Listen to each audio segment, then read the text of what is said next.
Hi friends, ಎಲ್ಲರಿಗೂ ನಮಸ್ಕಾರ. ಉದ್ಯೋಗ ಮಾಹಿತಿ ಯೂಟ್ಯೂಬ್ ಚಾನಲ್ಗೆ ತಮಗೆಲ್ಲರಿಗೆ ಆತ್ಮೀಯ ಸ್ವಾಗತ. ಕರ್ನಾಟಕ ಹೈಕೋರ್ಟ್ನಲ್ಲಿ, ಕರ್ನಾಟಕ ಉಚ್ಚ ನ್ಯಾಯಾಲಯ ಅಂತಂದರೆ ಕರ್ನಾಟಕ ಹೈಕೋರ್ಟ್ನಲ್ಲಿ ಖಾಲಿ ಇರುವ ಗ್ರೂಪ್ ಡಿ ಹುದ್ದೆಗಳ ನೇಮಕಾತಿಗಾಗಿ ಅಧಿಸೂಚನೆ ಹೊರಡಿಸಿರುವಂಥದ್ದು. ಅಧಿಸೂಚನೆಯ ಸಂಪೂರ್ಣ ಮಾಹಿತಿ ಈ ವಿಡಿಯೋದೊಳಗಿರ್ತದೆ, ಹಾಗಾಗಿ ವಿಡಿಯೋ ಸ್ಕಿಪ್ ಮಾಡಲಾರ್ದಂಗೆ ಕೊನೆ ತನಕ ನೋಡ್ರಿ. ಈ ಹುದ್ದೆಗಳಿಗೆ ಇಲ್ಲೊಂದು ಅಫೀಷಿಯಲ್ ವೆಬ್ಸೈಟ್ ಕೊಟ್ಟಾರ ನೋಡ್ರಿ. ಈ ಅಫೀಷಿಯಲ್ ವೆಬ್ಸೈಟ್ಗೆ ಹೋಗಿ ಆನ್ಲೈನ್ ಮುಖಾಂತರ ಅರ್ಜಿ ಸಲ್ಲಿಸ್ಬೇಕ್ರಿ. ಅರ್ಜಿ ಸಲ್ಲಿಸ್ಲಕ್ಕ ಕೊನೆಯ ದಿನಾಂಕ 21 ಮೇ 2026 ಆಗಿರ್ತದೆ. ಅರ್ಜಿ ಸಲ್ಲಿಸ್ಲಕ್ಕ ಕೊನೆಯ ದಿನಾಂಕ 21 ಮೇ 2026 ಆಗಿರ್ತದೆ.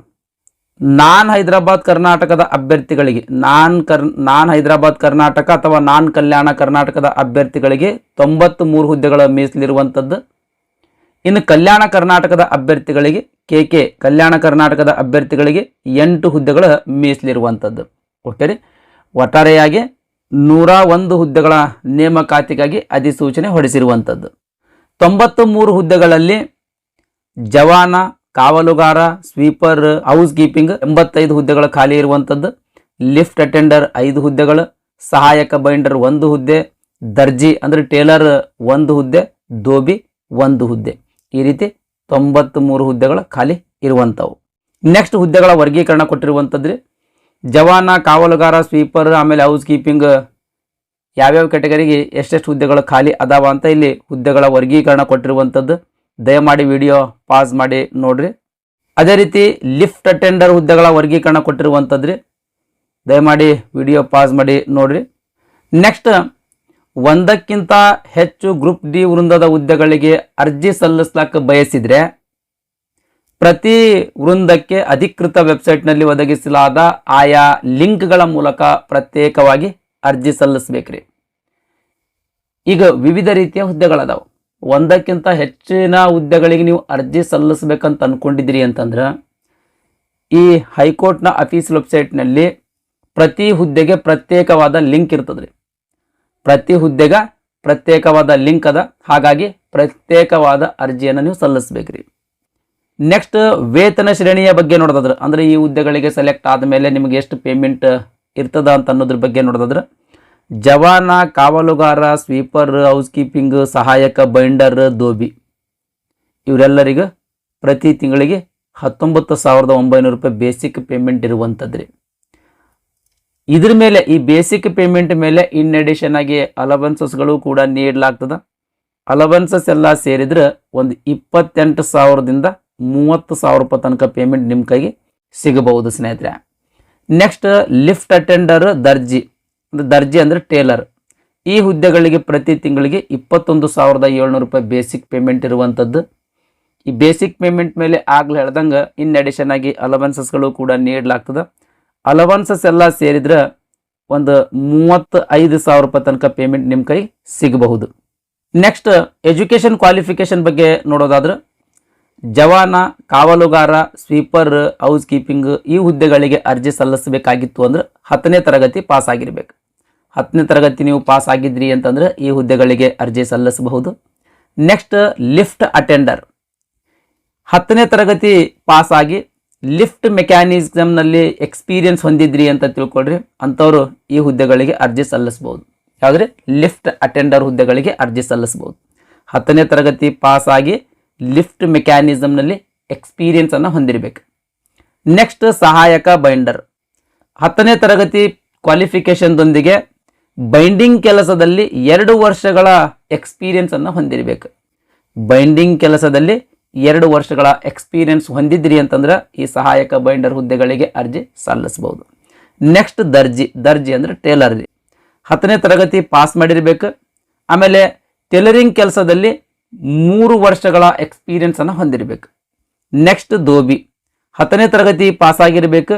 ದೋಬಿ ಕೆಲಸದಲ್ಲಿ ಅನುಭವ ಹೊಂದಿರಬೇಕು, ಅಂದರೆ ಎಕ್ಸ್ಪೀರಿಯನ್ಸ್ ಹೊಂದಿರಬೇಕು ಸ್ನೇಹಿತರೆ. ಇದಿಷ್ಟು ಎಜುಕೇಷನ್ ಕ್ವಾಲಿಫಿಕೇಶನ್ ಬಗ್ಗೆ ಮಾಹಿತಿ. ನೆಕ್ಸ್ಟ್, ವಯೋಮಿತಿಯ ಬಗ್ಗೆ ನೋಡೋದಾದ್ರೆ, ಈ ಹುದ್ದೆಗಳಿಗೆ ಅರ್ಜಿ ಸಲ್ಲಿಸಬೇಕಾಗಿತ್ತು ಅಂದ್ರೆ ಕನಿಷ್ಠ 18 ವರ್ಷ ವಯಸ್ಸಾಗಿರಬೇಕು. ಗರಿಷ್ಠ ಸಾಮಾನ್ಯ ವರ್ಗದ ಅಭ್ಯರ್ಥಿಗಳಿದ್ರಿ ಅಂದರೆ 40 ವರ್ಷಗಳು, OBC ಕ್ಯಾಟಗರಿ ಅಭ್ಯರ್ಥಿಗಳಿಗೆ 43 ವರ್ಷಗಳು, SC ST ಆಮೇಲೆ ಕ್ಯಾಟಗರಿ 1ಗೆ ಸೇರಿದ ಅಭ್ಯರ್ಥಿಗಳಿಗೆ 45 ವರ್ಷಗಳು. ಈ ರೀತಿ ಗರಿಷ್ಠ ವಯೋಮಿತಿ ಆಗಿರ್ತದೆ. ನೆಕ್ಸ್ಟ್, ಅರ್ಜಿ ಶುಲ್ಕದ ಬಗ್ಗೆ ನೋಡೋದಾದ್ರೆ, ಜನರಲ್ ಮತ್ತು OBC ಕೆಟಗರಿ ಅಭ್ಯರ್ಥಿಗಳಿಗೆ 200 ರೂಪಾಯಿ ಅರ್ಜಿ ಶುಲ್ಕ ಇರ್ತದ್ರಿ. ಈ ಜನರಲ್ ಮತ್ತು OBC ಕೆಟಗರಿ ಅಭ್ಯರ್ಥಿಗಳನ್ನು ಹೊರತುಪಡಿಸಿ ಉಳಿದಿರ್ತಕ್ಕಂಥ ಎಲ್ಲ ಕೆಟಗರಿಯ ಅಭ್ಯರ್ಥಿಗಳಿಗೆ 100 ರೂಪಾಯಿ ಅರ್ಜಿ ಶುಲ್ಕ ಇರುವಂಥದ್ದು. ನೆಕ್ಸ್ಟ್ ನೇಮಕಾತಿ ವಿಧಾನದ ಬಗ್ಗೆ ನೋಡೋದಾದ್ರೆ ಅಂದ್ರೆ ಸೆಲೆಕ್ಷನ್ ಪ್ರೊಸೀಜರ್ ಬಗ್ಗೆ ನೋಡೋದಾದ್ರೆ 10ನೇ ತರಗತಿಯೊಳಗೆ ಯಾರು ಅತಿ ಹೆಚ್ಚು ಅಂಕ ಗಳಿಸಿರ್ತಾರೋ ಅಂತ ಒಂದು ಹುದ್ದೆಗೆ 10 ಜನ ಅಭ್ಯರ್ಥಿಗಳಂತೆ ಇಂಟರ್ವ್ಯೂಗೆ ಸೆಲೆಕ್ಟ್ ಮಾಡ್ತಾರೆ. 10 ಮಾರ್ಕ್ಸಿಂದ ಇಂಟರ್ವ್ಯೂ ಇರ್ತದೆ ಸ್ನೇಹಿತರೆ. ಈ ನಿಮ್ದು ಎಜುಕೇಷನ್ ಕ್ವಾಲಿಫಿಕೇಶನ್ ಆಮೇಲೆ ಇಂಟರ್ವ್ಯೂನಲ್ಲಿ ತೆಗೆದುಕೊಂಡಿರ್ತಕ್ಕಂಥ ಅಂಕಗಳ ಆಧಾರದ ಮೇಲೆ ನಿಮಗೆ ನೇಮಕಾತಿ ಮಾಡ್ಕೊಳ್ತಾರೆ. ನೆಕ್ಸ್ಟ್ ಅರ್ಜಿ ಹ್ಯಾಂಗ್ ಸಲ್ಲಿಸಬೇಕಂತ ಅನ್ನೋದ್ರ ಬಗ್ಗೆ ನೋಡೋದಾದ್ರೆ ಇಲ್ಲಿ ಗೈಡ್ಲೈನ್ಸ್ ಕೊಟ್ಟರೆ ಸ್ನೇಹಿತರೆ. ನೋಟಿಫಿಕೇಶನ್ ಲಿಂಕ್ ಈ ವಿಡಿಯೋದ ಡಿಸ್ಕ್ರಿಪ್ಷನ್ದಾಗ ಕೊಟ್ಟಿರ್ತೀನಿ. ಆ ಲಿಂಕ್ ಮೇಲೆ ಕ್ಲಿಕ್ ಮಾಡೋದ್ರ ಮೂಲಕ ನೋಟಿಫಿಕೇಶನ್ ಡೌನ್ಲೋಡ್ ಮಾಡಿಕೊಂಡು ಈ ಗೈಡ್ಲೈನ್ಸ್ ಅನ್ನು ಒಮ್ಮೆ ಕಂಪ್ಲೀಟ್ ಆಗಿ ಓದಿ ತದನಂತರ ಅರ್ಜಿ ಸಲ್ಲಿಸ್ರಿ. ನೆಕ್ಸ್ಟ್ ಇಂಟರ್ವ್ಯೂಗೆ ಹೋಗಬೇಕಾದ್ರೆ ಯಾವ್ಯಾವ ಡಾಕ್ಯುಮೆಂಟ್ಸ್ಗಳು ನೀವು ತೊಗೊಂಡು ಹೋಗಬೇಕಂತ ಅನ್ನೋದ್ರ ಬಗ್ಗೆ ನೋಡೋದಾದ್ರೆ 3 ನಡತೆ ಪ್ರಮಾಣ ಪತ್ರಗಳು, 3 ಕ್ಯಾರೆಕ್ಟರ್ ಸರ್ಟಿಫಿಕೇಟನ್ನು ನೀವು ತೊಗೊಂಡು ಹೋಗ್ಬೇಕು. 3 ಕ್ಯಾರೆಕ್ಟರ್ ಸರ್ಟಿಫಿಕೇಟ್ ಯಾರ್ಯಾರು ಕೊಡ್ತಾರೆ ಅಂದರೆ 3 ಕ್ಯಾರೆಕ್ಟರ್ ಸರ್ಟಿಫಿಕೇಟ್ ಅಥವಾ ನಡತೆ ಪ್ರಮಾಣ ಪತ್ರಗಳು ಎಲ್ಲಿಂದ ತೆಗೆಸ್ಬೇಕ್ರಿ? ಒಂದು ನೀವು SSLC ಎಲ್ಲಿ ಓದಿರ್ತೀರಲ್ರಿ ಆ ಸ್ಕೂಲಿನ ಹೆಡ್ ಮಾಸ್ಟರ್ನಿಂದ ಒಂದು ಕ್ಯಾರೆಕ್ಟರ್ ಅಥವಾ ನಡತೆ ಪ್ರಮಾಣ ಪತ್ರ ತಗೊಳ್ಬೇಕು. ಇನ್ನು ಸಂಬಂಧಿಕರಿಲ್ಲದ ಆದರೆ ಅಭ್ಯರ್ಥಿಗಳೊಂದಿಗೆ ಚೆನ್ನಾಗಿ ಪರಿಚಿತರಾಗಿರುವ 2 ಗೌರವಾನ್ವಿತ ವ್ಯಕ್ತಿಗಳಿಂದ 2 ನಡತೆ ಪ್ರಮಾಣ ಪತ್ರಗಳನ್ನು ಪಡ್ಕೊಳ್ಬೇಕು. ಹಳ್ಳಿಯವರಿದ್ರಿ ಅಂದರೆ ಚೇರ್ಮನ್ ಮೆಂಬರ್ ಇವರು ಇರ್ತಾರಲ್ಲ ಅವರಿಂದ ನಡತೆ ಪ್ರಮಾಣ ಪತ್ರ ಪಡ್ಕೊಳ್ಬೇಕು ಸ್ನೇಹಿತರೆ. ಈ 3 ನಡತೆ ಪ್ರಮಾಣ ಪತ್ರವನ್ನು ನೀವು ಸಂದರ್ಶನಕ್ಕೆ ಹೋಗಬೇಕಾದ್ರೆ ತೊಗೊಂಡು ಹೋಗ್ಬೇಕಾಗ್ತದೆ.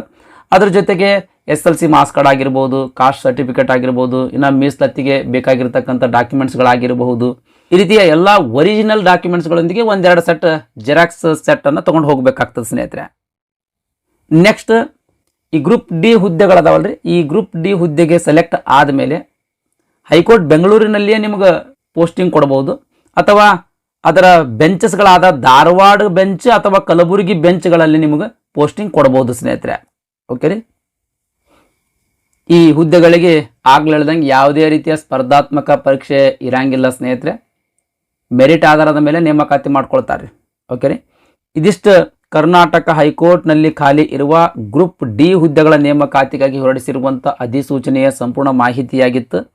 ಈ ವಿಡಿಯೋ ನಿಮಗೆ ಇಷ್ಟ ಆಗಿತ್ತು ಅಂದರೆ ದಯಮಾಡಿ ಲೈಕ್ ಬಟನ್ ಮೇಲೆ ಪ್ರೆಸ್ ಮಾಡಿರಿ. ಅದೇ ರೀತಿ ನಿಮ್ಮ ಫ್ರೆಂಡ್ಸರಿಗೂ ಕೂಡ ಶೇರ್ ಮಾಡಿರಿ ಅಂತ ವಿನಂತಿಸಿಕೊಳ್ಳುತ್ತಾ ಇವತ್ತಿನ ವಿಡಿಯೋ ಮುಗಿಸ್ತಾ ಇದ್ದೀನಿ. ಧನ್ಯವಾದಗಳು.